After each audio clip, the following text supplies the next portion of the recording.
What the F is going on in the US? Capital glut is what we're dealing with here. In the United States, we have a top 20% that has benefit extraordinarily from the past 40 years of Reaganism. And then we've got bottom 40% that lives paycheck to paycheck that is deeply humiliating. I was a libertarian throughout my 30s before I knew better.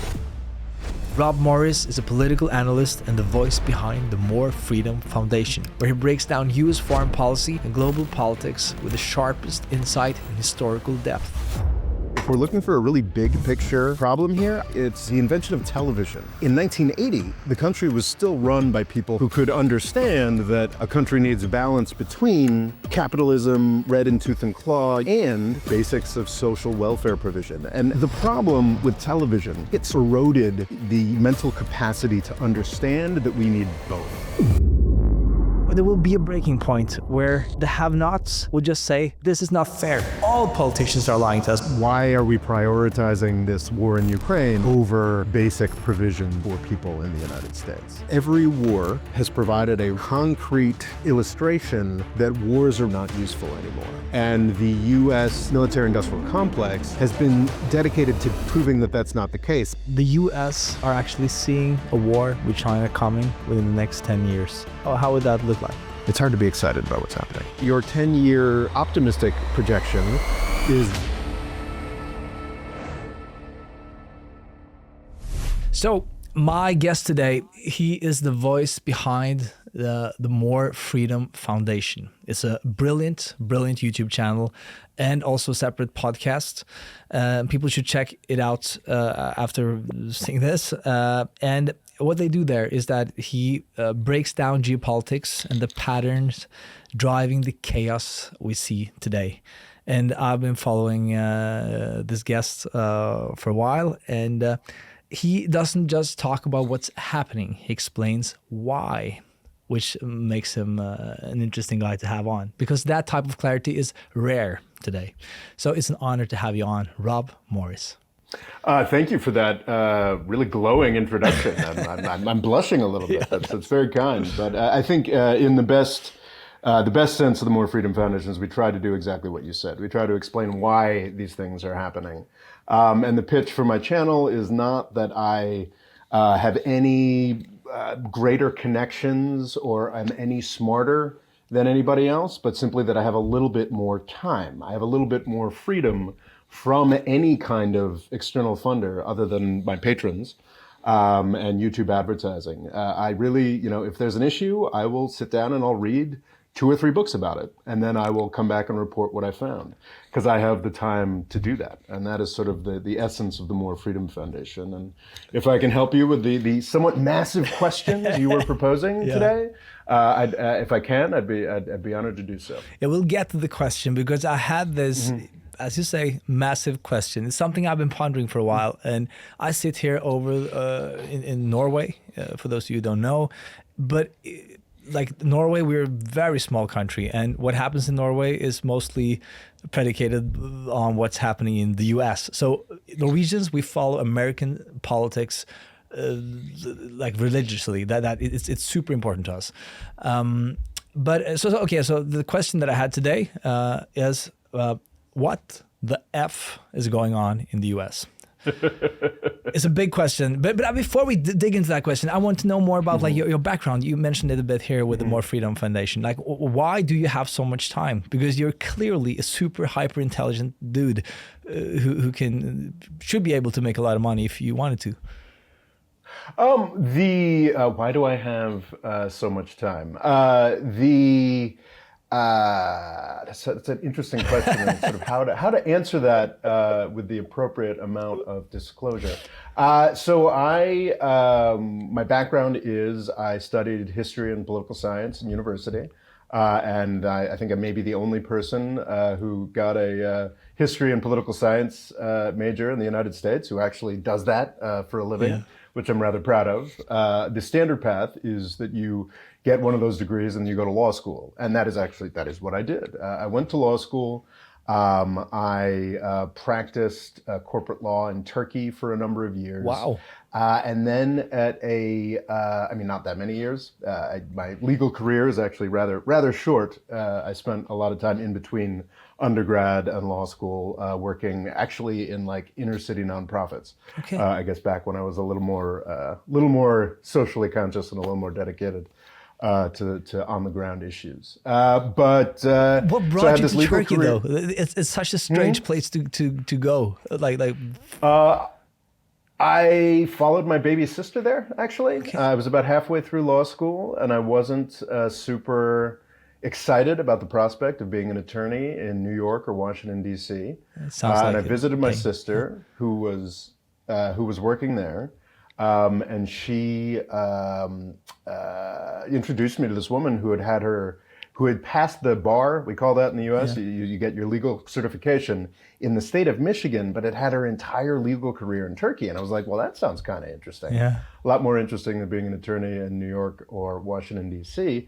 And so that's what I did for a couple of years. And I think the way that this sort of fed into starting a YouTube channel was Turkey is at the intersection of a lot of geopolitical currents. Oh, yes. Specifically, I sort of hit the ground in 2011, which was sort of the firing gun for the Syrian civil war. Yeah. And for those who may not be aware of this, the Syrian civil war was largely, no matter what interpretation you have of that war, I think many would agree that that civil war was essentially run out of Istanbul by a variety of elements. And I got to hang out with some of those elements, and that sort of gave me a particularly cynical sense of geopolitics. Yeah. And how things worked that I've since applied to a whole bunch of other things. As far as like, how do I have the leisure for this? One of the great things about a country that is experiencing, I don't want to be too glib about this, this is, hard for friends of mine, but that is experiencing great financial and political calamities like Turkey was that my rent went down every month because I was making money in dollars. So functionally, when I was getting my YouTube channel off the ground, my living costs were essentially nil. Yeah. And during that period of time, I also made a few investments that turned out very well. Back in 2010, I thought that electric cars might be a good thing to put some money behind. Oh. And that turned out pretty well. You bet on you bet on Elon. Yes, I bet very heavily on Elon, and despite the fact that my politics have diverged from his in very extreme ways since, I will always be grateful to Elon. I didn't just bet on Elon, though. I bet on Elon, and I bet, not quite as early as I bet on Elon, I bet on BYD, a Chinese electric car company, and that continues. It's not for the rest of my life, but it has given me the leisure to spend a decade reading up on topics and trying to give people a sense of what the world is actually about. And that's inspiring. And I think that what you do now is probably not the worst thing to do if you want to keep on being a good investor. I think that like knowing what's going on in the world makes a good trader, I think, generally. I speaking as a trader who's really gotten 2 bets right in his entire investing career, I don't know. Is it luck? Is it knowledge? Who's to say? But I think that's I'm hoping that some of the bets I'm currently making are good ones, but I've yet to be impressed. So. We should talk about that for another podcast. But let's dive back into the major question here. So. There's a lot of pundits, a lot of people these days talking about what's going on right now with tariffs and with annexing Greenland. It was the latest I heard just before we went on this conversation. But I want to know, how did we get here? Like, why are we here now? And when did this start? And I think my first question is, if you had to pick one specific year that kind of was the catalyst year for what we see today, how far back do you have to go? Well, honestly, I was thinking about the question. We sort of exchanged emails this morning, and sort of what is the problem? And I'm trying to think of like a good nonpartisan way to put this. So I'm a guy who saw himself as very strongly libertarian, or I guess in the European sense, like very liberal, like Anglo-Saxon economics guys for a very long time. And then the 2016 U.S. election kind of switched the way I look at things. And now I'm kind of like an old-fashioned, like New Deal tax and spend liberal. So I want to get my bias out of the way, first off. But so I was thinking I could come on here and I could give you this very like leftly, like, gosh, damn Ronald Reagan, it's all Reagan's fault. Da, da, da. And I don't necessarily want to do that. I think honestly, if we're looking for a really big picture problem here, I would say it's the invention of television. When was that? That was like the mid 40s or something like that. I think it's kind of funny that folks at the time were like, oh, it's going to rot all these brains. It's going to create, it's going to impoverish our intellectual culture. And I think it kind of did. I think it really had a negative impact. Ronald Reagan in the 1980s proposed a set of solutions that made a lot of sense for the United States and the world in 1970s, 1980s. And they worked really well. Under Reagan and Clinton in the 80s and 90s, a set of sort of neoliberal reforms, Anglo-Saxon reforms. I sort of put it under the rubric of just Reaganism more broadly. Yeah. Tremendously effective. And I think what the problem is that those solutions worked so well in the 80s and 90s. And in 1980, the country was still run by people from sort of a literate culture who could understand that a country needs balance. A country needs balance between, and I think Norway does a fantastic job of this, a balance between sort of primal, like economic animal spirits, capitalism, red in tooth and claw. You need a balance between that and basics of social welfare provision. And the thing is, when these things oscillate in the history of a country, you can build up social protections to a point where it's probably, slowing down business. And then you allow business to come in and, do some creative destruction for a decade or two. The problem with television, and this was, this isn't well thought out. This is sort of what I came up with this morning after I got your questions, is that I think it sort of eroded the mental capacity to understand that we need both. And I think that is one of the most interesting things as we look at what Elon Musk is doing, the Doge thing. It's transparently obvious to people who read a lot that this is more of the same thing we've been trying for the past 40 years. But I think that the intellectual life, the sort of the level of thinking of most people in the United States, this isn't just a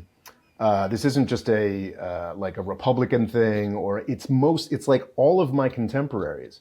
Most of the Democrats that I know that are appalled by Donald Trump, personally dislike Elon Musk, in the back of their head, and I've had these conversations, they're like, you know what?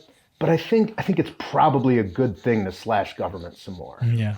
You know what? I think government is too overbalanced, because this is a message that we've all been getting, like with our mother's milk, permeating through us from of social media, of course, but just in like television, the basic messages that I consumed my entire life. Like, I like to think of myself as someone who's, fairly well-read, fairly intelligent.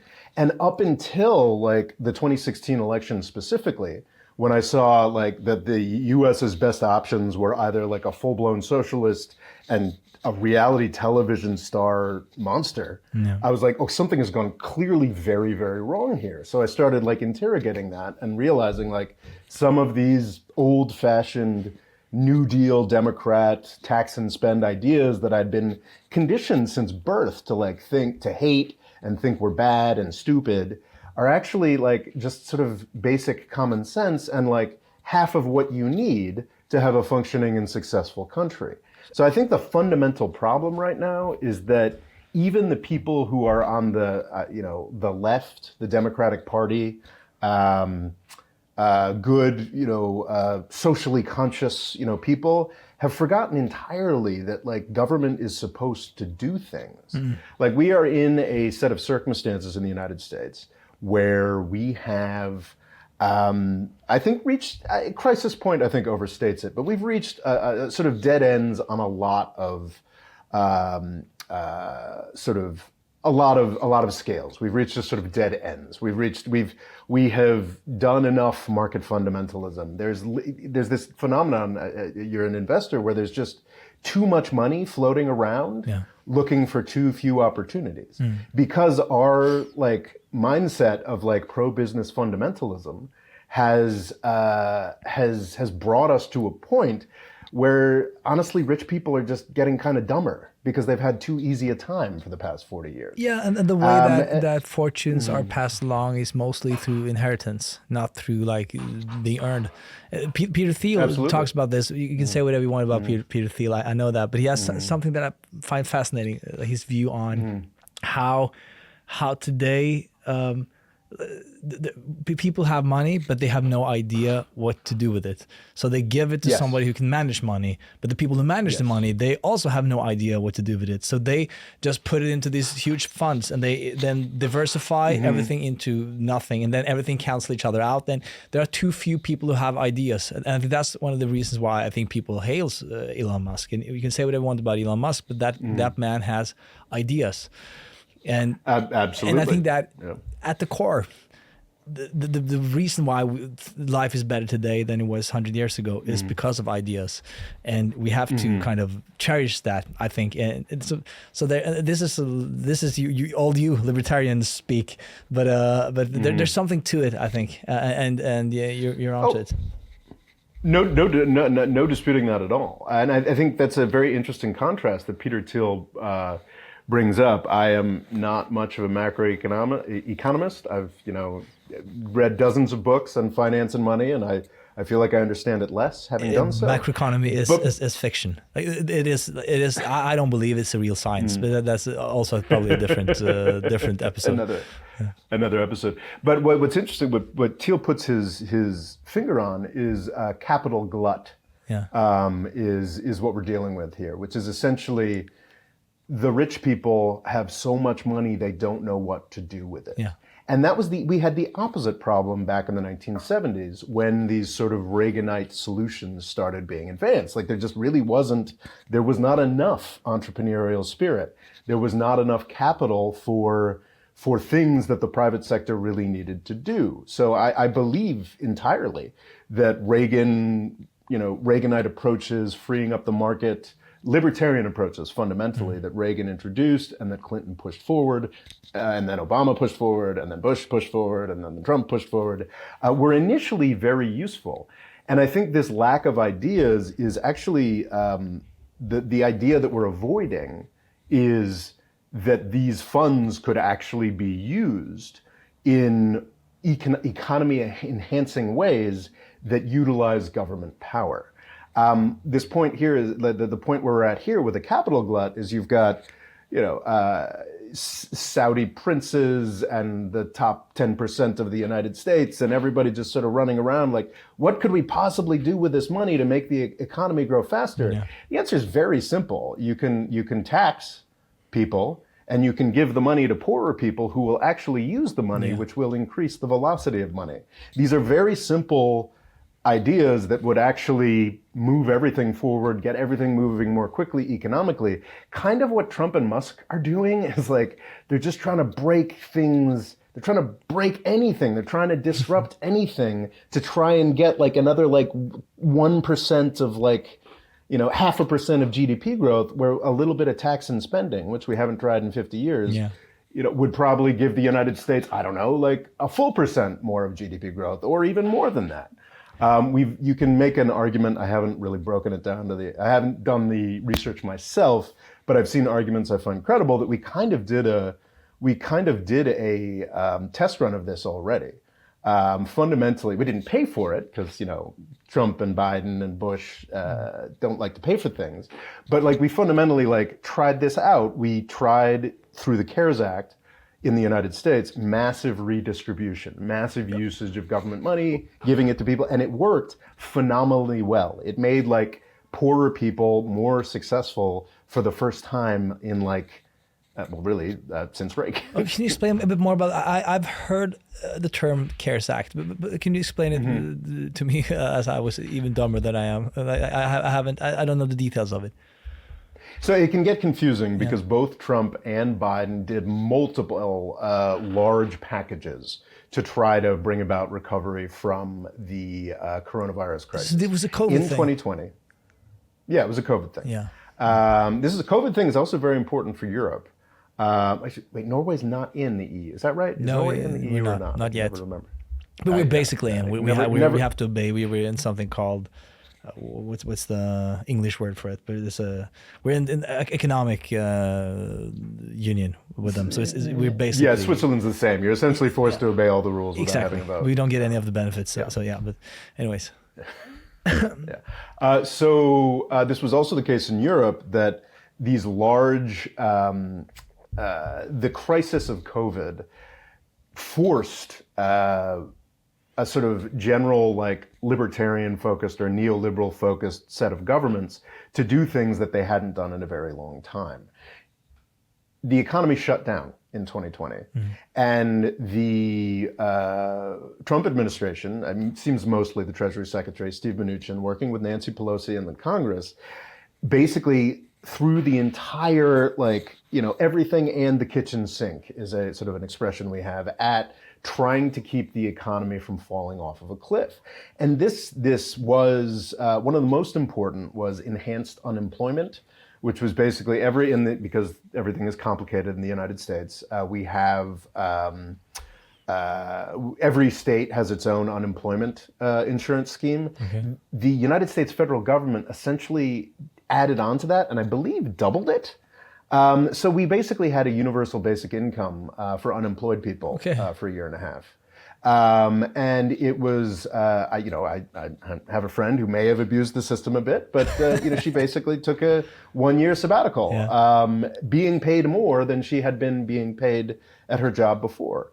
And these kinds of actions, I remember during that period, it was so stunning because it was, in the United States, we have a top 20%, which I'm very much a part of, that has done nothing but benefit extraordinarily from the past 40 years of Reaganism. We've got another, 40% that, has benefited some, has lost some, and still sort of feels like they can, make their way into the top 20%. And then we've got like a bottom 40% that lives at a level of precarity that should be of risk and living paycheck to paycheck that is deeply humiliating to me as an American. Yeah. And during that period of the CARES Act, followed, I think Trump had another stimulus of some sort, but I am not as up on it as I should be. And then the first year of Biden, there was the American Recovery Plan, which was another stimulus act that continued some of these programs. Keep in mind that enhanced unemployment is just one example of like a million different things that were done. And especially contrasting 2020 to 2008, there was a miraculous lack of pain for not just the poorest people in the country, but for everybody. I mean, you're an investor. 2020 through 2024 was kind of a spectacular. It has been a spectacular time to be investing. And the poorest people in the United States also benefited, which is extraordinary and unheard of. But did they though? So because that was sort of how did they, the money that they got in the stimulus packages, it was just printed money. So the inflation was off the charts in that same period. The connection between inflation and the spending that was done is, I think, not proven. Okay. There are a lot of reasons why. So I think I'm not saying it's been disproven in any way, and I think there's very worthwhile arguments to be had that perhaps Biden should not have done the American Recovery Plan after the CARES Act that Trump did.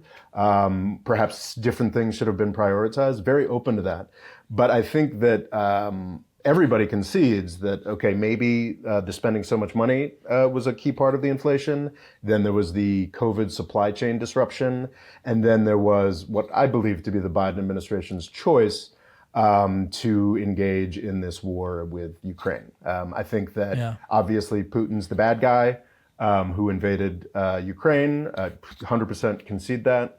But I think that Biden, and this is really undercovered, had absolutely opportunities to avert that invasion, had opportunities in 2022 to end the war earlier, chose to do none of those things. And this is a dynamic that actually repeats in U.S. history. Lyndon Baines Johnson in the 1960s is a guy who put in place a lot of incredibly valuable social provision in the United States that, of course, Trump and Musk are currently working to disintegrate. Things like Medicare, Medicaid, but at the same time, he's the Vietnam guy, and that's really this really frustrating echo about Joe Biden. It's like, okay, sure, like I don't grant the argument, but for the sake of argument, let's say that okay, spending too much money leads to inflation. Well, why are we prioritizing this war in Ukraine or the war in Vietnam over basic provision for people in the United States? So that would sort of be my answer to that. The argument. I think printing too much money will inevitably cause inflation. I think that's, again, I'm not a macroeconomist myself, but it's super simple logic. But but what's interesting about that is, so Donald Trump objectively was more economically successful even before COVID than Obama was, because the Republicans would not let Obama spend money. This can be a little bit distorted if you look at deficit spending, because a certain level of stimulus was required in early Obama, but deficit fell. The money printing fell every year of Obama. It was at an elevated level because of this, financial crisis, but the Republicans forced them to spend less and less and less. When Trump came to power, so 2020 distorts things because the CARES Act itself is like a $2.3 trillion. It was doubled the deficit of every other year. It's extraordinarily large. However, the second Trump came into power, he started the money printing. Yeah. The Republicans let him spend all the money that they would not let Obama spend, and inflation didn't budge. But isn't it a lagging? Could it be that it's lagging? Like you see the result of the money printing, you don't see that immediately, and that is something that makes it difficult for people, because they. People we like it simple. We print and we like to see the result of it, but it's not always that simple. Sometimes you So we'd be talking about like a 5-year lag, because Trump jumped in there, instantly cut taxes and started spending like a drunken sailor in 2017. Yeah. So we'd be talking about like a 5-year lag, and I don't understand economics. The more I read about it, the more I think nobody does. Which is why I feel confident opining about it the way that I am. But yeah, like a 5-year lag. Maybe not. Maybe not. I don't know. I think that, but anyways, that's not like my main point here is that what I've heard throughout your argument here is that that I think is one of the reasons why we see the America that we see today. It's, you mentioned media, like television. I think that in the beginning of television, everybody had like the same truth. The problem now is that people subscribe to different truths, which is super strange to us Europeans, especially Norwegians. We trust our media, like we really do. We trust our media and we have one truth. We have several media companies, but they have the same truth. And of course, the cynic will argue that the government are owning them and they are feeding you fictitious information, but it does not seem that way. They really seem like trustworthy companies. But in the U.S., it seems like you have like two completely different truths, and it's super partisan, and it's to me it's just crazy. It is crazy that you guys are willing to live with that. I couldn't agree more. I think the really fundamental problem that is something that has been exacerbated by both political parties is that lack of trust. There's no trust in the United States. I mean, I think that's one of the most basic facets of having a developed country is trust. Yeah. The ability to walk down the street, to trust that you're not going to be taken advantage of by businesses, by your neighbors, and that is plummeting in the United States. And that is a really, really disturbing thing. What I would push back on, though, is this idea that there are multiple truths. Because what's been striking to me, especially as someone who focuses on foreign policy, is how much unity and baseline truth agreement there has been between the Democratic and Republican parties Okay. in the United States. There's still, and I would say it's not just foreign policy, but as I become more and more, I guess, frankly, as I've been pushed further and further left by events, it's become clearer and clearer to me that it's not just pro-war fundamentalism that both parties share. I think it's also a pro-business fundamentalism that both parties share. One of the most interesting things, so the Democratic Party's main response at this point, other than Bernie Sanders, who is, I mean, God bless that 83-year-old man, he is running through, he is speaking to capacity crowds in Republican districts across the country.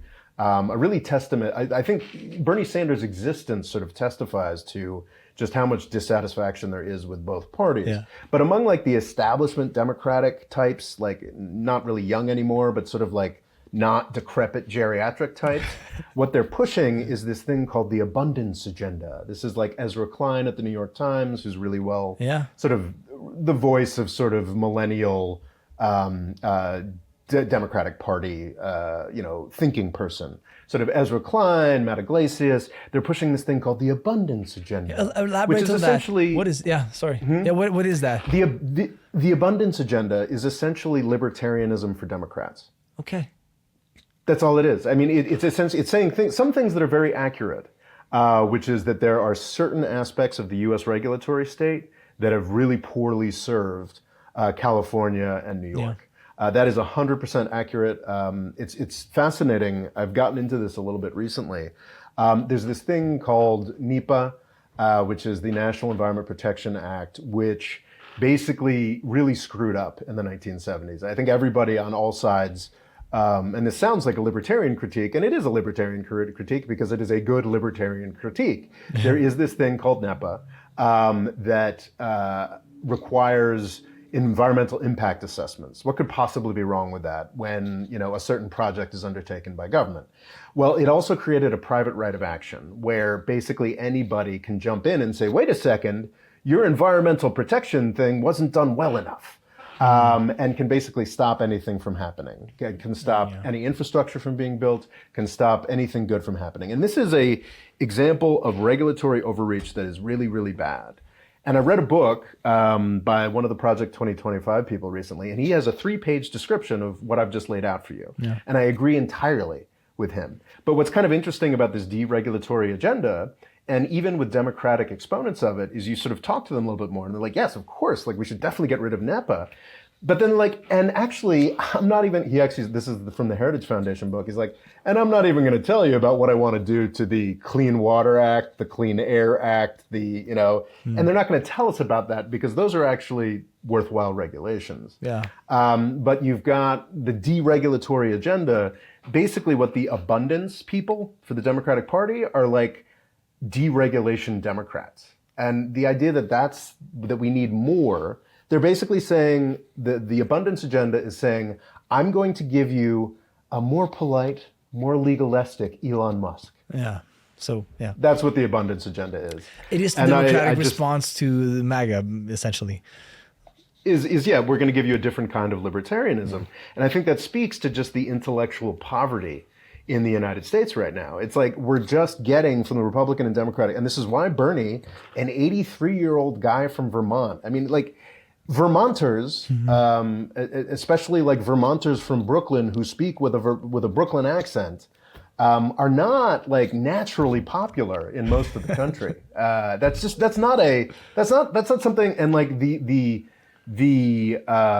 strange attraction of this curmudgeonly old guy throughout the country, filling stadiums, is because he's really the only guy left who remembers a time before the answer to everything was libertarianism. And this leads me to, because I mentioned media, but I think the main culprit, the main reason is inequality. And I think this is what Bernie is touching on. Bernie, to me, for sure. He sounds like a Scandinavian. He's essentially a Norwegian politician running around in the US. There's a reason why Norwegians, we love Bernie. We love Bernie. Yeah, because of course, he's lovable. Yeah, and also and he loves you guys. He talks about. Yeah, of course, that is the politics he's promoting. What's wrong with Bernie? What's wrong with Bernie? Oh, I don't right now think there's anything wrong with Bernie. I sort of came to that revelation too late to support Bernie Sanders. Though I guess at the 2020, I guess I was kind of supporting. No, I mean I found myself in Iowa running a caucus in 2020. And no, I think I did my job without bias, but clearly the people I was working with were clearly in the tank for Bernie. Bernie Sanders is a socialist, and I come from this, and it was still in 2016 laboring under this old idea that socialism is evil, socialism is wrong. I had this conversation with a buddy of mine who was a doctor who had just spent half an hour explaining to me how terrible private equity was for his industry as a doctor. And I sort of talked about some of the solutions that I thought we had to do, essentially tax a little bit more, distribute money a little bit more. And to be clear, I'm not talking about 50% more. I'm talking about 5% more. And he was like, and this is keep in mind, this is a guy with a racially blended family who is a very strong Democrat supporter. And he's like, but is the answer really socialism, Rob? Yeah. And that's exactly what I'm talking about. This lack of understanding. Indoctrination. It is indoctrination. And it is not just a Republican Party thing. It is not one of the baseline truths that was actually very consciously, for Cold War reasons, very consciously indoctrinated into the American people, is that socialism is evil and wrong. But at least there was, during most of the Cold War actually, an understanding that if you really want to beat the communists, you need some level of socialism to sort of, even out the what capitalism and red and truth and claw does. So I was in 2016 and even in 2020, and I think by 2020 I was I definitely would have wanted Bernie over Biden. But I was never a big supporter of Bernie when he was actually running because I was locked into this sort of older idea of socialism is evil. But is he really a socialist though? So the society that I think is the best, and I think that I don't think Norway is perfect because, as you mentioned, the pendulum swings, and I think that right now the rich people in Norway, the people who are building businesses and stuff, they flee. They go to Switzerland because the taxation has come out of control. Now it's when it becomes too easy to get and to when there are too many people who just want to get stuff and too few people who want to give stuff, then the balance then it's off balance, right? And that's happening in Norway. But I think that this is a society where it should be a competitive society, capitalist society up here, but you need a safety net. And every time somebody falls down the safety net, we need to have systems in place that will lift them up to the competitive society again. We want as many people to just stay up here because up here is where the value is being created. And of course, we look to the US. The US is it's a competitive society. And I think there's a lot of stuff that we have learned and are still learning from the US. But the problem in Norway and a lot of the socialist countries is that eventually people it's very comfortable to just stay in the safety net. And when you have too many people who are just stuck in the safety net, then the socialism goes to shits. But I think that sounds like an amazing problem, man. I'm really jealous of Norway for having that problem. Well, because I live a fantastically comfortable life, and I walk to the subway to go to the museum or go on a date at an expensive restaurant with some woman, and I walk by 20 people who are homeless and in the throes of some kind of drug addiction. And I actually haven't been to Norway, but I've been to Sweden, and I know that's not a problem in Sweden and Finland. And absolutely, I am not. I have some quibbles with Javier Milei of Argentina's choices and his self-presentation, but I think fundamentally Argentina needs a Javier Milei. certain countries like the United States or the United Kingdom, the only ones I can say this with great confidence, have had enough of, sort of libertarianism, Anglo-Saxon economics, neoliberalism, whatever, what have you. I can't speak to the circumstances of Norway, but I would easily believe that the pendulum has swung too far towards socialism in Norway. It has. Easily. But yeah. I think that the main point maybe is inequality, and the fun thing is you mentioned the people that you walk by on the way to the museum. Those very same people vote for Trump. Why do I'm pretty sure those folks don't Trump. Yeah, I'm pretty sure those folks don't vote. But it seems to me that a lot of Americans vote against their own best interest. Why is that? Well, I wouldn't go so far as to say that the current Democratic Party is serving the U.S.'s best interests. I was actually there are aspects of the Biden administration that I really was intrigued by, was impressed by. I think in our conversation, we've really emphasized how there's this importance of social welfare net to catch people, but also there are certain basics in how an economy should be run. Competition law would be one example. I really think it's a real problem that more and more of the U.S. and world economy are being eaten up by 5 tech companies. That strikes me as a real problem. So it's not just a welfare net to catch people. There does need to be, obviously central planning doesn't work very well. But there are aspects of life in the United States and elsewhere that have been centrally planned with some success for quite some time, like Social Security, like Medicare. But there's also ways that the Department of Justice intervened in the U.S. economy for pretty much the entirety of U.S. history up until the 1970s and has stopped. And those are sort of other aspects that are important. I'm not entirely certain how I got to making this case about it not just being about the welfare state. Anyway, so yes, the Biden administration. Biden administration did some really interesting things with antitrust, did some very interesting things with consumer protection that I liked. But fundamentally, most of it was just sort of a Democratic Party for hedge funds, sort of a continuation of the Obama and Clinton legacy, which is just sort of a Reaganism with a nicer face. And of course, there's Biden's wars. So I think it's entirely reasonable for people to be angry and want to change in the United States. And I think that's what a lot of people thought they were voting for with Donald Trump, and might even be satisfied by what they see so far. But I would argue that what we're getting with Donald Trump is not actually a break from the past 40 years. It is this isn't working, let's try it harder. That's actually what Musk and Trump are offering right now. Yeah. Is let's truly go nuts. It's actually very similar to the contrast between Milei in Argentina and like the last right-wing guy. He's just doing it harder. And that actually might be what Argentina needs. I would submit that is not what the United States needs. No. And but you kind of onto it there. Would you say that MAGA is more about identity than about economics?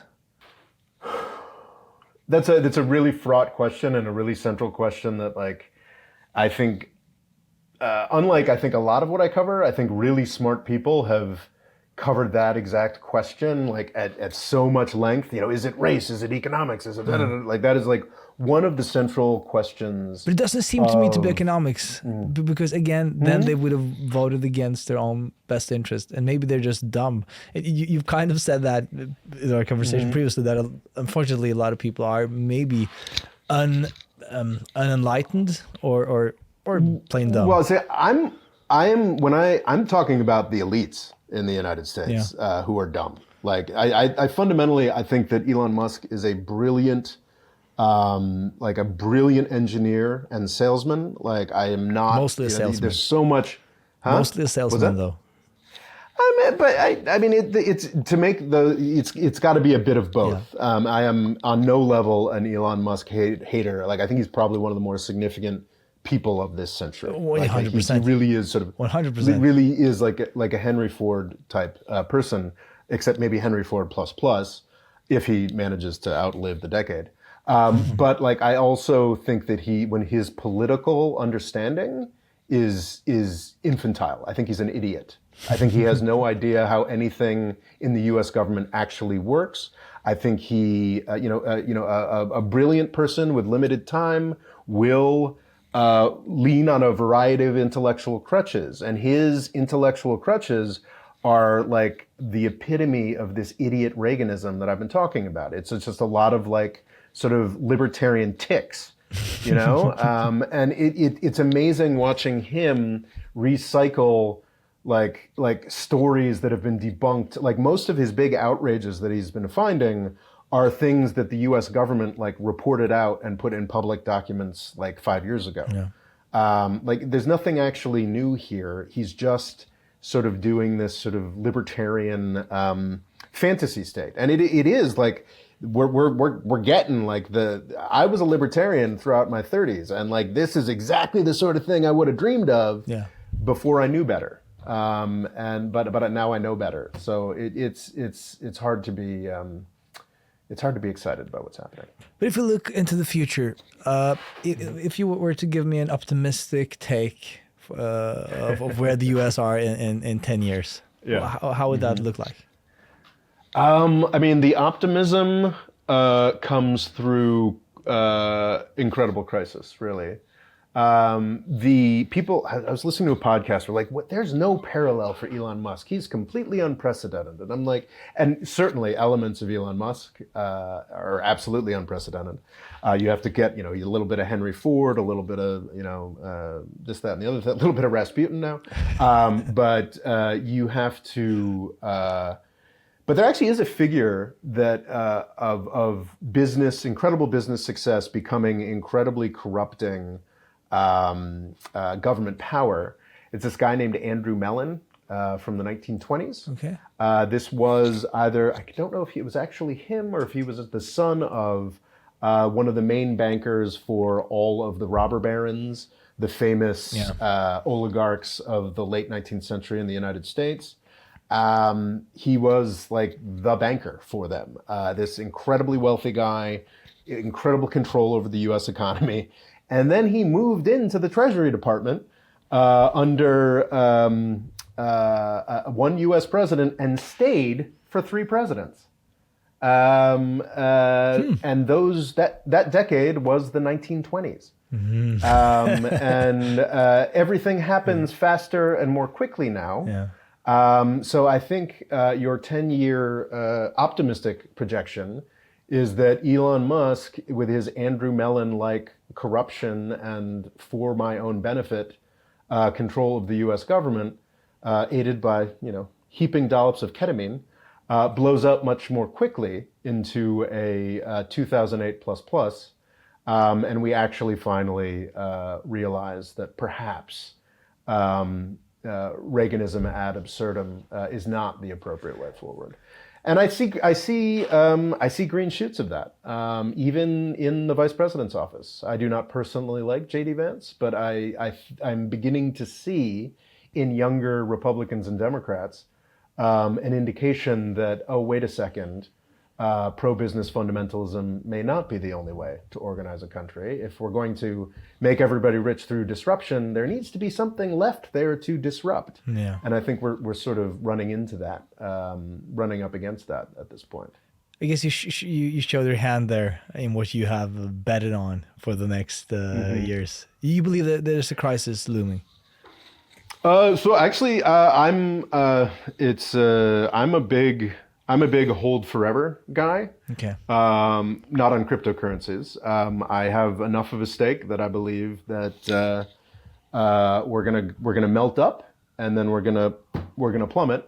And I'm still gonna hold a lot of equities that are representative of the U.S. economy, and a lot of them are gonna go up. I will say that I have been selling tech pretty much nonstop I've got a lot of tech to sell, but I've been selling tech pretty much nonstop for a couple of years now. So, have you heard about Yanis Varoufakis, Greece? I guess he calls himself a philosopher now, but he used to be the finance minister of Greece. I remember Yanis Varoufakis when I was a I was in my early 30s as a neoliberal, and what a socialist nightmare punk, the ungrateful Greeks. Yeah. I think have revised a little bit on some of the TikToks I've seen, and I've got a couple of his books I haven't read yet. But no, what should I think of Yanis Varoufakis? He has this interesting idea for what's post-capitalist, like what does a post-capitalist society look like, and he has this idea of that he's coined Technofeudalism. Have you heard of this? I have, that would be the pessimistic case for the next 10 years. Yeah, because that was my point. Is that, and for those of you who don't know, like traditional capitalism is capitalists own factories, businesses compete, profits are made from production, and so on and so on. Markets regulate who wins and loses. But in technofeudalism, big tech platforms, and you know them, Amazon, Google, Facebook, and so on, they don't compete within markets, they own the markets. And then you and I, the consumers, we function as serfs, basically. We contribute our content, like what we're doing right now, what you're doing, what I'm doing. We give that away for free. We give our engagements, our time, and algorithms are the new lords. They decide visibility, access, and influence. And wealth isn't just accumulated, it's locked in. And new entrants are locked out. And he said this in 2021. And yeah, it's kind of hard to dispute that estimation. Do you know the historian and podcaster Mike Duncan? No, I don't. I probably should have. So he's most famous for doing a history of Rome. I think I've listened to some of his stuff then, but I didn't know his name. And he followed it up with a series called Revolutions, which is extraordinary because he basically just starts with the English Civil War in the 1600s, moves to the American Revolution, has like a year's worth of episodes on the French Revolution, the Haitian Revolution, Latin American Revolution. There's basically this guy educating himself about like all of modern history. And amusingly, he kind of, and I think he's talked about this, he kind of radicalizes himself over the course of doing the Revolutions podcast, whereas his initial, Glorious Revolution and the English Civil War before it and like American Revolution, things are very standard sort of like approaches. And then he absorbs all of the French Revolution. And he's like, wait a second, like maybe my standard American libertarian worldview isn't the best. Yeah. But so anyway, he went through the Russian Revolution and was like, okay, I'm good, I'm done here. And then he's recently returned. Okay. And he's doing the Martian Revolution, which is basically he's taken this very factual, rigorous, history-based podcast, and he's just doing a season that's complete science fiction.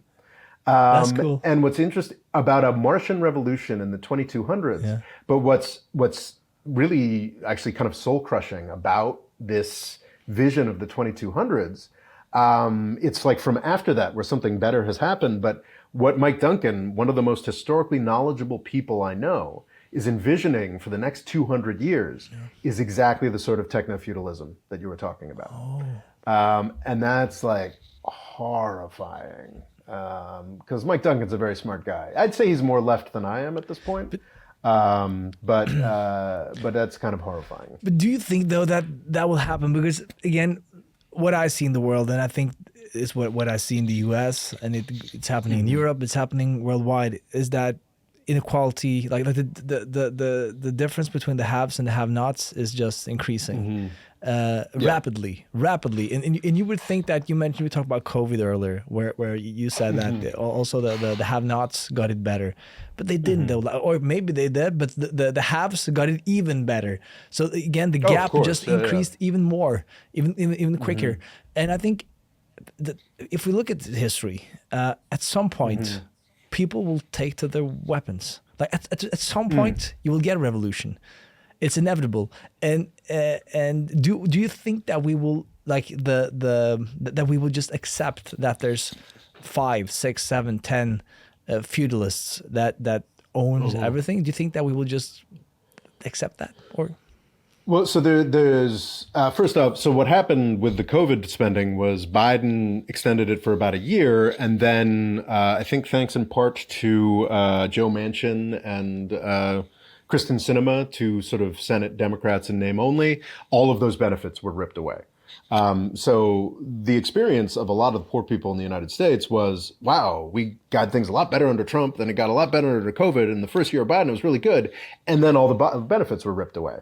We want to go back to Trump. But to your fascinating question on revolution. Yeah, but in Norway, even in Norway, it's still in Norway. Even the rich got richer, and the poor, like maybe the poor got it slightly better, but the rich got it like much more, like much better. So the gap just increased. But the point is still that this was what scares me about society and about especially the American society is that. It's like there will be a breaking point where the have-nots will just say, "Fuck this! We don't want it. We don't want. This is not fair. This is not fair. We will just we will do something crazy." And you just need one spark. And I think that what Trump has been able to do is to kind of channel that energy into something else. It's like he's kind of diverted them in a sense. Like what they are really upset about is that life is unfair. My life is unfair. I see all these people who just have everything, and they are not smarter than me. They're not working harder than me, but still they have a much better life than me, and it's fucking unfair. And I don't want to. I don't want to have that anymore. And Trump kind of told them, but it's not their fault. It's the Mexicans. We're like, maybe it's the and then he gave them. He's kind of distracting them. But at some point they are not willing to because my prediction is that they will get it even worse under Trump. The same people, and eventually it will be like Trump also lied to us. Like everybody, all politicians are lying to us. We're just getting fooled and tricked over and over again, and we won't have it. Hopefully, like my positive view is that a new like a second coming of Bernie Sanders, someone new will come and they'll be like, finally, and then they will choose the right man or woman, maybe hopefully a woman. They will choose the right person that can actually lead them into something that looks kind of similar to what we have in Scandinavia. I still think that you guys will be to the right, I guess, to us. No question. Yeah, if we went full Norwegian, I'd be full MAGA. Yes. Yeah, no, like I would not want that. But no, I don't think that. I don't like as you can hear. I don't think that's the way to go either. But I think that for you guys to go much more in that direction will be very good, very healthy for you guys. I think. So the chaos and stupidity of the Trump administration, in one sense, is making me a little more hopeful, because I do not anticipate where I think. If things continued in the direction they've been continuing, I'd still think we're a couple decades away from a full revolutionary conflagration in the United States, because there's still enough insiders that are benefiting, including myself. But the chaotic idiocy of the Trump administration, I think, does they're fine. You can't say libertarian hasn't been tried after this. You can't say after this that we need more business people in government. It's impossible. It's crazy that was still something we felt we hadn't tried after 40 years of Reaganism or whatnot. But these guys are fundamentally so bad at management, have so little knowledge of what they're doing and what they're breaking, that I do think I would certainly never have chosen this. But I think that the sort of accelerationists, or things are going to be so bad under these guys that, everybody's going to be angry enough to want something new. Because actually under the Democrats, the sense that it can't possibly go on like this, and it can't possibly, some revolution is necessary, some revolution is inevitable. I think when you look at revolutionary periods, you watch Mike Duncan's podcast or listen to Mike Duncan's podcast, Revolution's podcast. There was always a much smaller class of winners. And I think that's what's a little, I don't know if pernicious or kind of good, but certainly stability enhancing about the US system, honestly, before Trump, is that really like the top 20% in the United States has done marvelously well out of Reaganism. If you've managed to get on the housing ladder in the United States, which is housing, people on the housing ladder is like 60%. But if you've managed to get on the housing ladder, meaning you've been able to purchase a home over the past 50 years in like coastal United States, you're a millionaire, guaranteed. And like that's still, sure, other things are expensive or whatnot, but you still feel like you're an insider or what have you. And that's 60% of Americans. And just like, if you look at like a French Revolution, that was a system where like less than 1% was on the inside. And you can certainly like divvy up the US public at this point and point out that there is a 1% or a 0.5% in the United States that benefits so extremely beyond the most plutocratic, like 1780s French noble that it's like beyond. It's like this on a completely different scale. A bunch of guys who all have their own Versailles or what have you, but they've done a much better job of constructing a system through 401ks and retirement accounts and the primacy of the house as your asset, that has done a much better job of convincing a much broader swath of the American public that they are the insiders.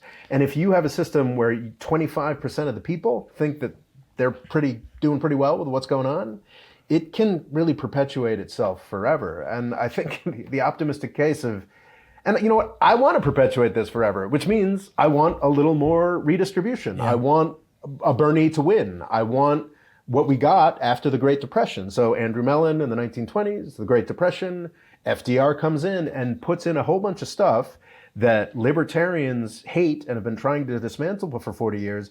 But it's actually the stuff that made capitalism, US capitalism, more successful than it ever was. 100%. You need that baseline. You need that baseline of competition law, worker protections, welfare safety net that you can construct your delightful capitalism dynamism on top of. And I think that Trump and Musk are sort of just picking away at that foundation. The safety net. Believing that, sorry? The safety net. They're destroying the remains of what used to be the safety net. Yeah, just believing there's more money, and there's no more money in there. We need to build things up for a while, and then we can go back to creative destruction. I'm fundamentally a capitalist. I believe that the U.S. predilection is fundamentally, pro-capitalist. But you need to have a foundation. And I think that if Musk and Trump, as I think is very possible, manage to spark a rather large economic crisis, we might get the opportunity for some of these younger Republicans and Democrats to come back and actually rebuild, begin to rebuild the regulatory state, begin to rebuild the social safety net in the United States. And if the United States does that, everybody gets inspired to do so as well. And you have like kind of the magical decades that we had in the 50s, 60s, the 40s, no, second half of the 40s, 50s, 60s. Yeah. And that'd be nice. Yeah, 100%. And I do agree with you in everything you said there. And I think that, that's the way to go. You haven't considered going to politics yourself?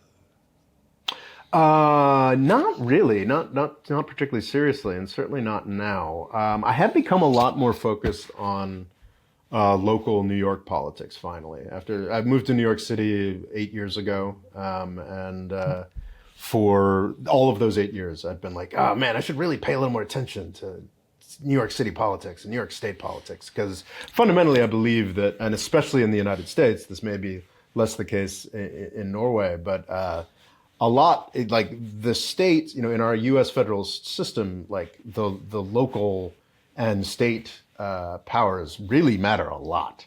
I thought maybe something to get a little more involved in, and I have been getting more involved in that. Whether that'll actually be reflected in my content is hard to say. But yeah, I don't know. I think I'm a little too clear in my views on foreign policy to ever really run for elected office. Let's end with that. U.S. foreign policy. Will the U.S. What do you think will happen? NATO. Is it just bargaining? Is it just Trump being a businessman, trying to get people to pay up? Greenland, like Yes. what the F is going on there? I don't expect much out of. I mean, you never know. Who knows what could happen? I think that the first time around, Trump, I think, got lucky in a lot of respects. I think we were very close to a serious war with Iran, which is not something that Donald Trump wanted in his first term. And I think he hasn't been proven wrong that he can run his mouth and claim all kinds of crazy things without any consequences from anybody. I think what Donald Trump has really been providing a masterclass in, which is one of the central messages of my channel and my work and my books, is that the United States is vastly more powerful than we recognize. I think everybody, on some sense, knows that there's a cultural hegemony, a financial hegemony, or certainly military hegemony. But I don't think that people quite.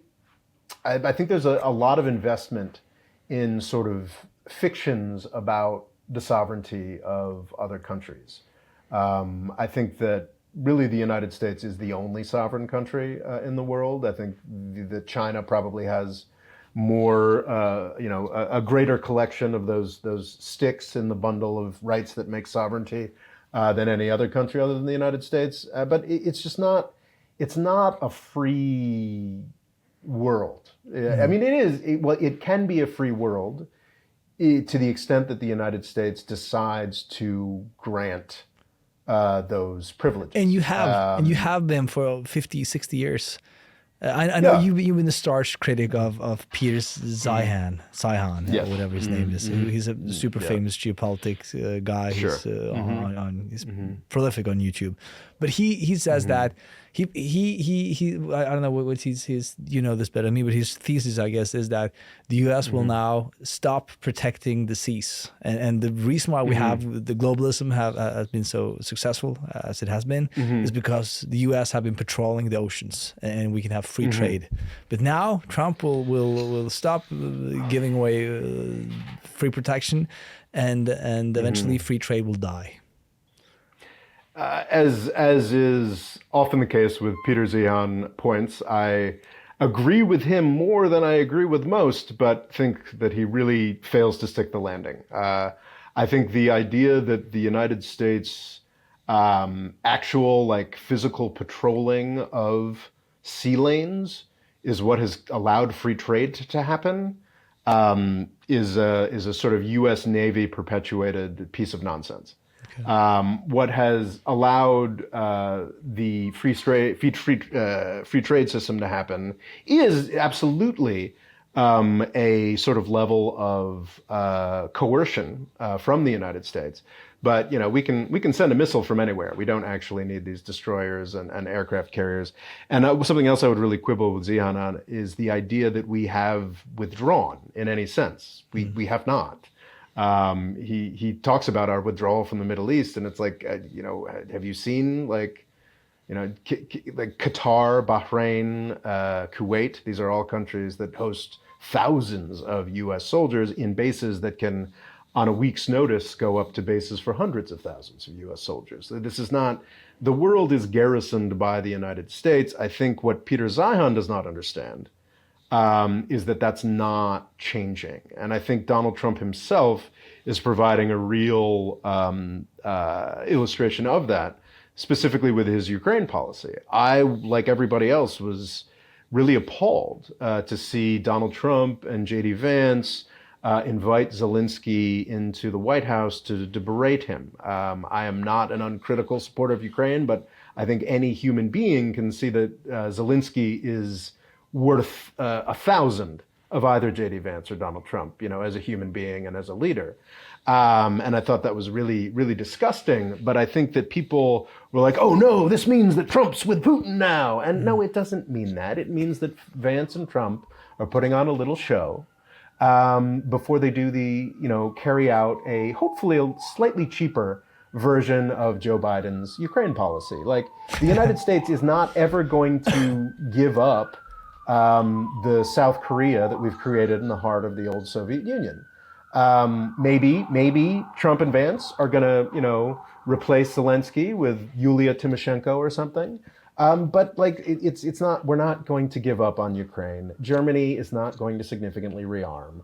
Like, we did all this in 2022. Yeah. I mean, everyone's so excited, and I don't know.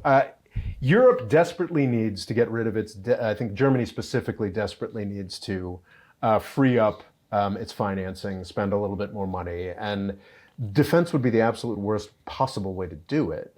But yeah, what's his name? Schultz in 2022. It was the Zeitenwende, and we're going to spend all kinds of money on defense now, and it never happened. Yeah. And I don't really expect much more from Merz. And I don't think it would be particularly good for Europe, frankly. There's really nothing worse for an economy than defense spending. It used to be the Russians are actually getting some benefit out of their defense spending because they are actually building artillery shells, something that require assembly lines and employing workers. U.S. and European defense spending nowadays is sort of spending as much money as possible as you can on these boutique pieces of crap like the F-35 that may be useful in a real war. It's never been tried, but are mostly function to siphon money off to executives and politicians and a handful of engineers. So yeah, I don't know. Maybe this time's different. Maybe Friedrich Merz has a different approach that's really going to be independent of the United States. But we saw this. We've been seeing sort of repeats of this. Do I think like broader European independence from the United States is something that Europeans should be looking for? Absolutely. It is happening I think now. And that's happening now because of Trump. I feel like Europe is kind of finding together, like they have a common enemy again. But this time, like, of course, they have Russia, but now when they don't, they used to be like, and we had this in Norway. I remember when it's not that long ago when I was supposed to go into the army, and they asked me, we have to go to, I don't know what you call it, like all young male adults have to go to some interview and stuff and testing and to see if you're fit for the military. And then I was like, you're fit, you can come in. And they asked me, do you want to go in? And I was like, honestly, no. Like, I want to do other stuff. I want to pursue other ventures. And they were like, okay, then we don't want you. But that has changed now. So from last year, everybody has to go in again. And they brought back the draft. Yeah, the draft. Yeah, exactly. Yes, the draft is returned. So, but minor stuff like that because there used to be this sense of why should we bother? Because if Russia comes, we have to just call the U.S. anyways. The United States. They will come. They will save us. But now, and I think that to some extent we have to give Trump credit where credit's due. I think that what he has been able to do is to actually get Europe to pay up and pay some attention themselves because. We might not come, and that might not is enough for us to pay up. I would submit that this isn't so much a Trump accomplishment as sort of a bipartisan. We're talking about there's all this polarization and division in the United States. I mean, like there hasn't been a U.S. president since the end of the Cold War that hasn't complained about Europe not spending money. But Trump is the one who was able to get it done. Well, I mean, I would argue that Obama and Trump and Biden, by entrapping Russia into becoming a rogue state, I mean, that's a multi-administration accomplishment. That's not just Trump. I mean, Trump didn't do the scut work here. That was folks under Obama helping to throw out the democratically elected president in Ukraine that prompted Putin's first thing, and then it was Trump heavily arming, and then it was Biden like not making basic concessions to Russia that could have avoided the war. I mean, this isn't just a Trump thing. This is just the U.S. military-industrial complex, like very successful multi-decade pressure campaign that has, I will submit, won. But like, what does it really mean? Is this Europe actually rearming, actually developing independent approaches to things?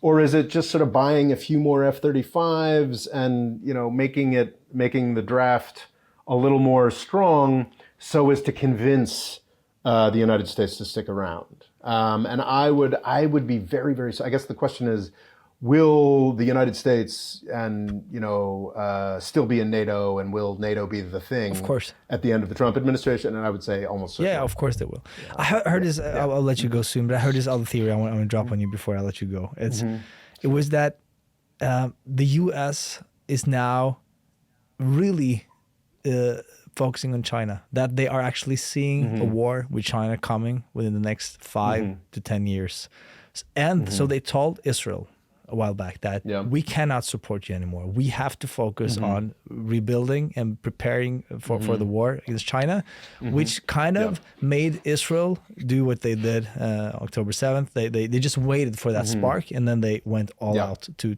just destroy Hamas. And they told Europe. Now they've told Europe, we won't be there. We cannot promise that we will be there because our hands will be tied in China. So you guys have to prepare. You have to be able to take care of yourselves because there's something coming. China is coming. Yeah. Something will happen. They will take Taiwan within 5 to 10 years. And that's where also I find Peter Zeihan's analysis quite fascinating. Is he's super obsessed with demographics. And he talks about how the Chinese demographic, they have to invade Taiwan within the next 10 years or else they won't have the manpower. Yes. Something like that. I'm paraphrasing him. So invading Taiwan is missile power. Yeah. And China will not have any lack of missile power anytime soon. I think Zeihan's, he says that about Russia as well, that Russia had to invade Ukraine because of demographics or what have you. And I feel like that's justifying a really insane action that Putin chose because the United States dragged them into. And to focus on demographics is because you said a lot of things there.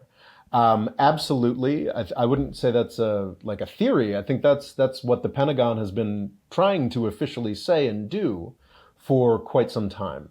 The pivot to Asia, that we're going to focus on China more. This is what we're going to do.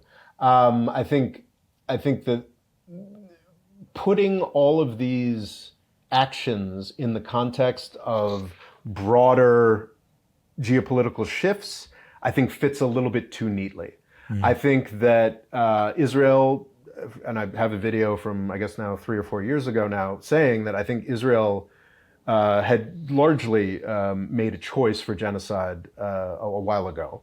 And yes, October 7th was just sort of giving them the free rein to do what they'd chosen to do in the person of Netanyahu and the right-wing yahoos that he's used to stay in power. But I don't think that was distinctly related to a U.S. threat of abandonment. I don't think the United States is likely to abandon Israel in any way in my lifetime, as both Biden and Trump administrations have been illustrating. I think that the Obama, the Trump, and the Biden administrations made a series of threats, Trump's were louder, to Europe under that banner of we're gonna really focus on China now more, and it's never really been true, as can be seen by Obama, Trump, Biden, and Trump's approaches to the Ukraine issue. It's just not. It's a thing that we say. Yeah. That's very, that's not like I don't see that as like a sort of niche theory. I think that's the official policy of the United States government that has never been followed. And I don't anticipate that it ever will be followed. I have a video on the channel. I did a live presentation. I think that the true significance of this Trump administration, and specifically that gross little show with Zelensky in the Oval Office, is kind of the United States giving up on Taiwan. And I think it's time for us to concede that. I don't think China needs to invade Taiwan. I think China can take Taiwan with basic economic coercion, probably today, though it wouldn't, because there'd be some negative consequences. But even a China that just continues to grow at 4% a year is going to get to a point where it just sort of inevitably absorbs Taiwan. Taiwan is too small and too close to China for the United States to defend. It is not even a secret anymore that it is utterly impossible for the United States Navy. This has been conceded by the United States Navy openly for over a decade now. It is impossible for the United States to defend Taiwan with the U.S. Navy. This is not because the U.S. and the U.S. Navy divulged this because they want more ships. They want more ships, but there is no number of ships that will make it possible to defend Taiwan in the context of modern missile technology. Like it's not a real thing, and this has been illustrated quite humiliatingly in the Red Sea. There's a great Wall Street Journal article that I keep coming back to where someone in the U.S. Navy actually admitted that exchanging 600 shots over the course of 6 months with the Houthis, the government of Yemen, not in fact a rebel group, they are a government, but they are a much smaller and poorer government than China. So exchanging 600 shots had cost them $1 billion. And that's just the munitions. So if you do the math on that, you're talking about a real exchange of fire over Taiwan that would cost us $1 trillion a day. Yeah. So essentially a CARES Act every day. That's what it would cost the United States. We began this conversation talking about the CARES Act, that $2.3 trillion expenditure, the most expensive thing that the United States has ever done. To fight China, to defend Taiwan, would cost the United States a CARES Act every single day. And that's U.S. weapons don't need to be that expensive. No. But the point of U.S. foreign policy, U.S. military, and U.S. government at this point is to have weapons be as expensive as possible. Like Taiwan, I think, and you're already seeing this in Taiwanese politics, for the past 8 years or so, a very pro-U.S. independence curious faction has sort of been in power in Taiwan. I think that's going to fall rather quickly. And we'll go back to the KMT that, was happy to have photo ops with Xi Jinping. And I do not see real, it's ludicrous, the idea that the United States we're going to fight a war in which our aircraft carriers would instantly get sunk. Like, of course we're not going to do that. It is there's a great history of people confidently saying nation states won't take obviously suicidal, idiotic military actions, and then they do so. There's Norman Angell before World War I was like, doing World War I would be an apocalypse for the economy of every single European country. Yeah. So they obviously won't do it. And he was right. It was an apocalypse for the economy of every single European country, winners and losers. But they did do it. I'm becoming more and more confident. And I think what's important is that we should vocalize this more. The fantasy of a U.S.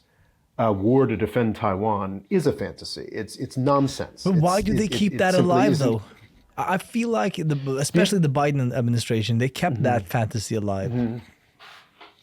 Well, and this is where the Greenland nonsense comes from. The U.S. Navy hasn't had anything worthwhile to do since World War II.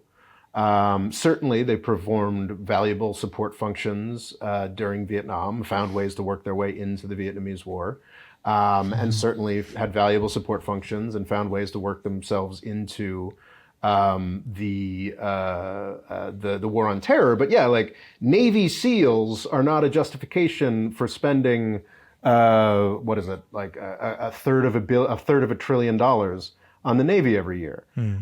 You need to have fantasies of a Navy being useful. During World War II, when aircraft carriers and destroyers were actually functionally useful, the state-of-the-art missile technology was the Nazis' V2 that could barely hit London. They would launch it and we're like, well, we hope it's going to hit London. We hope it's going to hit a city. Since at least the 90s and probably the 1960s, it has been very straightforward through a variety of technologies for missiles to fire at a thing.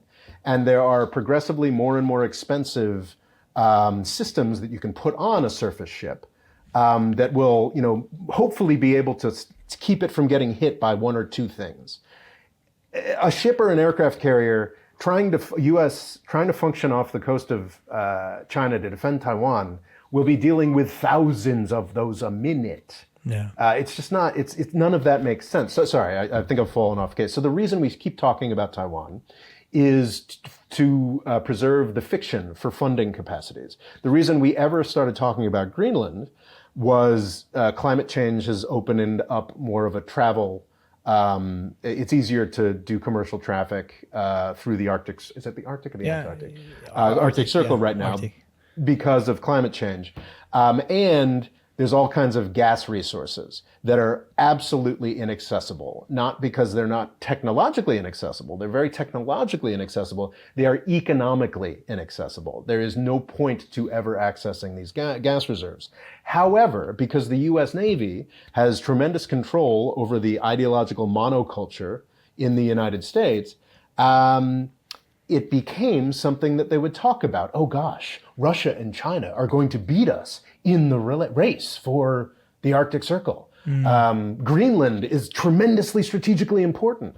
And that sort of percolated into the brain of MAGA and Donald Trump. So now we're talking about taking Greenland for no strategic purposes. So what you're saying here basically is that the way you see it, the U.S. military could have been much, much smaller, much more efficient, and still be capable, more than capable. Oh yeah. Oh gosh, yeah. Yeah. Oh, for sure. Yeah, I think that actually it would be a more powerful, more useful military if we slashed the cost in half. And I think that'll inevitably be what happens. In an actual war, I think every system we've spent decades building up will be blown out of the sky in the first 10 minutes or so, and then we'll actually figure out what's usable. Is it lack of innovation because or is it special interest groups and the like you hear about the military industrial complex? Is it this sounds almost like conspiracy theory, but some conspiracies it's a conspiracy theory until you look at every single thing that happens. It honestly goes back to I think it goes back to the Industrial Revolution. Every war we've fought in any country has provided a really concrete illustration that wars are really stupid and not useful anymore. Yeah. And the U.S. military-industrial complex, since 1989 or so, has been dedicated to desperately running around and proving that that's not the case. And in every instance, in Iraq, in Libya, in Syria, they have proven, in Ukraine, they have proven that actually wars are a ruinously horrific thing that don't solve anything. And, Hitler proved that. No. Napoleon proved that. I mean, this is like a basic lesson of modern industrial history that a lot of people are really dedicated to not learning, and not just in the United States. Just because I call it sort of a historical hangover. Like we don't need to do any of this. But this sounds like Trump speak. This sounds like Trump speak to me. Trump is against war, and he seems like he must be a thorn in the side for the military industrial complex.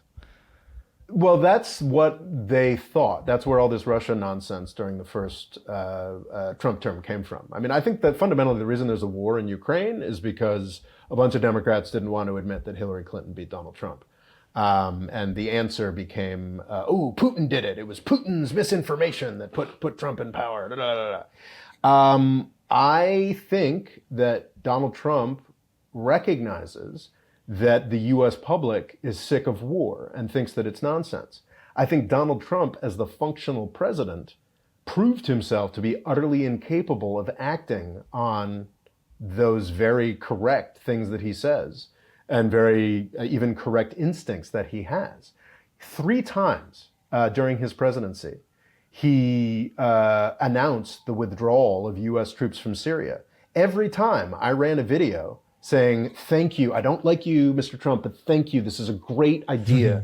I fully supported this, as awesome. At the end of Donald Trump's first 4 years as president, there were more U.S. troops in Syria and more official U.S. troops in Syria.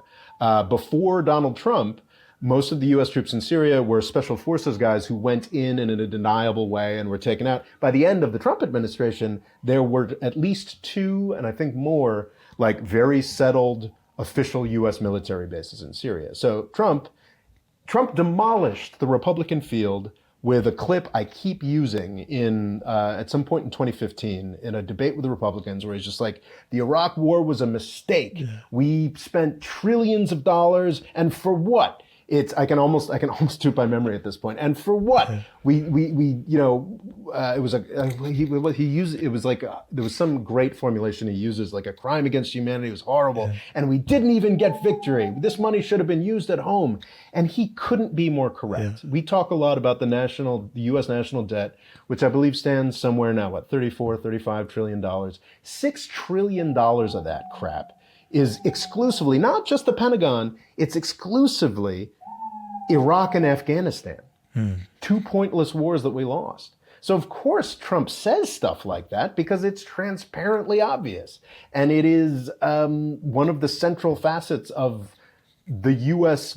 government in the 21st century. Yeah. And the Democrats refuse to even mention that. The response to Trump's State of the Union was a CIA Democrat talking about how great Ronald Reagan was. And we really need to worry about the dictators. It's fantasy world, national security garbage that the Democratic Party really needs to wake up from if they're going to. I think inevitably the Democrats are going to win in 2028. Yeah. There's no baseline competence. Who though? Who's the next star? I really hope it's not Alyssa Slotkin, who was the Michigan CIA Democrat who delivered the. And she actually, it's extraordinary to me. Like, one of the saddest. I think there was a new one that broke today, but there's an endless list of really sad quotes from Joe Biden about just believing that his foreign policy accomplishments meant something. It's like, I got Sweden and Finland into NATO, and it's just like, who? Like, I did AUKUS. Like, who cares? And I don't want to be too hard on Ms. Slotkin. I mean, she served her country and seems like very competent, and actually, I think quite said some rather brave things about Israel and Palestine, which is really rare for a Democratic politician. But yeah, she gave the obviously not senile or decrepit version, but like the Democrats' version of like, I did AUKUS. Yeah. What? I got Finland and Sweden into NATO, and if that's still the Democrat, the heartbreaking thing, man, is like, if that's still the Democrats' argument, they're gonna win anyway. Yeah. Because 2026 is. I mean, who knows? Maybe I'm wrong. Maybe hyper-libertarianism is the answer. Maybe Doggy, and Doge. I think those of us who are dismissive of it call it Doggy, but Doge, maybe Doge will pull off a miracle. But I think it's very likely that the Republicans are going to get wiped out. They could slash the military budget, though. Well, so did you see how that went? I saw incredibly hopeful stuff. Yeah. I tweeted really excitedly about it.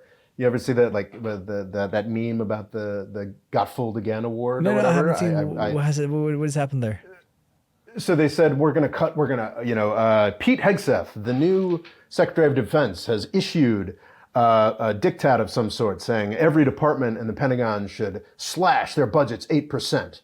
And I'm like, well, that's extraordinary. Yeah. It's not enough, but wow, that's amazing. And we had 24 hours where I was like, wow, I mean, man, I like Pete Hegseth. I don't hate a lot of people. Pete Hegseth is someone I personally hate.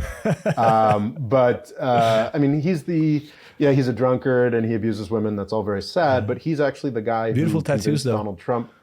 Oh, but there's that. He's the guy who convinced Donald Trump to pardon all the actual U.S. war criminals. Yeah. Like, the Pentagon had decided that like some of the U.S. soldiers had gone too far and had to be prosecuted. Hegseth is the guy who got them all pardoned.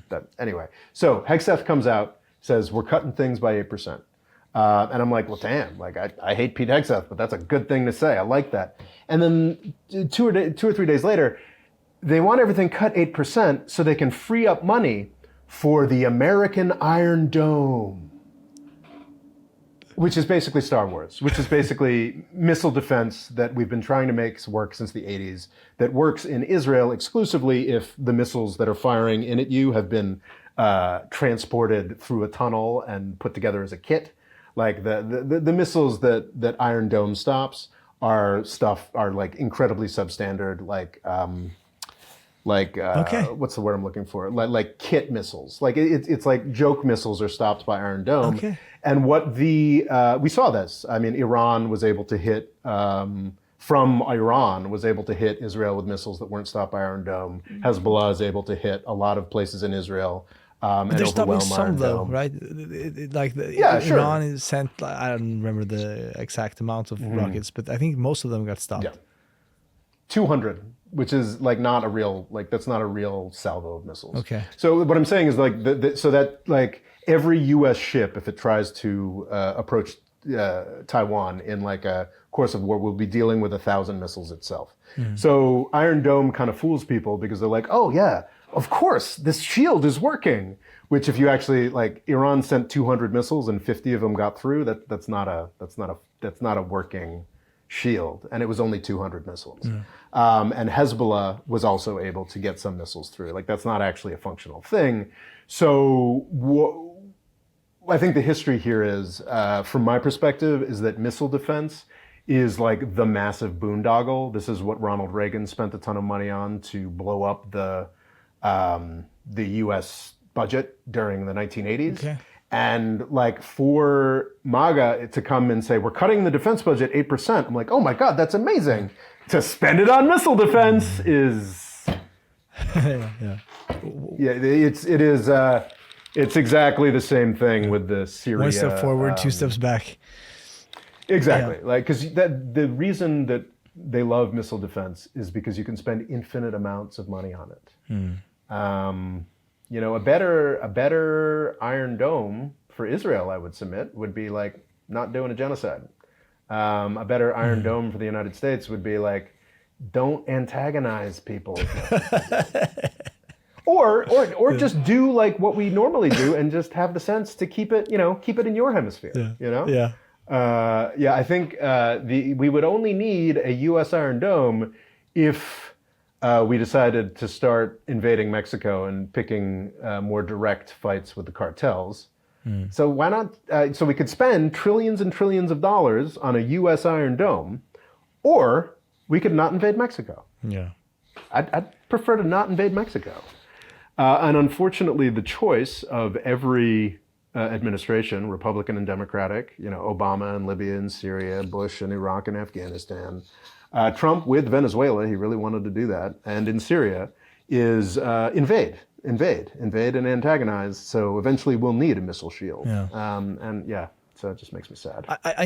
We got to wrap this up, but one very last thing. I need to hear what you have to say about AOC.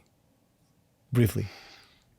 Sure. I mean, I love her. I think she's great. Can she make it to? Can she make it on the national stage? I think that's a very open question. Can she make it on the New York stage? There's a lot of Republicans up north. I think she's brilliant. I think she's, if you actually look at like C-SPAN commentaries, like it's clear that she is actually engaging with people on the congressional floor and saying intelligent stuff, which is a pretty rare thing for Republicans and Democrats in Congress. But yeah, I remain to be convinced that she could actually make it happen on the national stage. I had a buddy who's a oil executive in town, and we were biking around New York City, and I was like, it'd be fun for this guy. So we're going to go to a Bernie AOC rally. So we went and did that up in the Bronx. And it was this really hot day. It was kind of like interminable. Like Bernie came up and he talked, and I was like, oh, cool. I'd seen Bernie a couple times before, and it was like, this is fun. And we were like, okay, man, we really are going to wait through another 3 people to hear AOC or whatever. We were like just on the cusp of leaving. Yeah. And then I'd never really understood this aspect of AOC before. And then like the music comes on, and this is like a very low budget rally in the Bronx, right? Like there's a speaker system and like maybe 1,000 people, probably not. The speaker system comes on, she comes out to some hip hop thing, and she's like, it's like a professional wrestling event, which was like a side of AOC I'd never seen before. Like she's rallying the crowd, she's shouting, she's da da da. And it was like, yeah, you know, like she's got the touch, she's got the goods, she's intelligent, but like, is the country ready for it? I don't know. Has she subscribed a bit too much on the, in lack of a better word, woke ideology? She seems to be like a bit too subscribed. Probably. I mean, yeah, probably. I think a lot of people overcorrected in that direction.